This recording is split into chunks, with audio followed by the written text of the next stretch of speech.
បាទសួស្តីអ្នកនរគ្នាយើងមករៀនពាក្យទៅនឹងការងារទាំងអស់គ្នាបាទពាក្យទី1គឺពាក្យថាខាយហួយយើងប្រែថាប្រជុំបាទខាយហួយប្រជុំពាក្យទី2គឺពាក្យថាវិនធី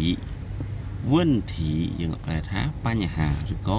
សំណួរបាទវិនធីបញ្ហាឬក៏សំណួរពាក្យទី3គឺពាក្យថាឈូលីបាទឈូលីយើងប្រែថាដោះស្រាយបាទឈូលីដោះស្រាយបាទពាក្យទី4គឺពាក្យថាជាជឿបាទជាជឿយើងប្រែថាដោះស្រាយបាទដូចគ្នាគឺជាជឿដោះស្រាយបាទពាក្យទី5គឺយើងអានថាជីសឺបាទជីសឺយើងប្រែថាតាន់ពេលវេលាបាទជីសឺតាន់ពេលវេលាបាទជីសឺឈូលីគឺដោះស្រាយតាន់ពេលវេលាបាទពាក្យទី6គឺពាក្យថាម៉ាសាំងយើងប្រែថា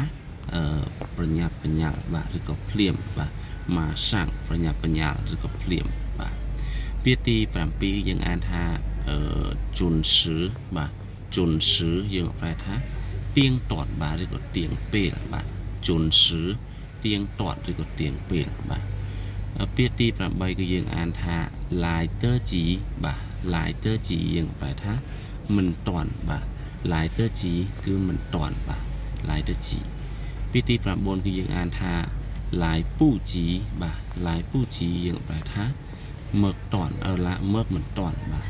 គេថាឡាយពូជីមើកមិនតាន់បាទអូអធិស្ឋាននេះគឺមើកមិនតាន់បាទមើកតាន់ទេគឺមើកមិនតាន់ឡាយពូជីបាទឡាយទ័រជីយើងប្រែថាតាន់បាទអធិស្ឋានគឺយើងបញ្ជាក់គ្នាបន្តិចបាទឡាយទ័រជីយើងប្រែថាមើកតាន់បាទ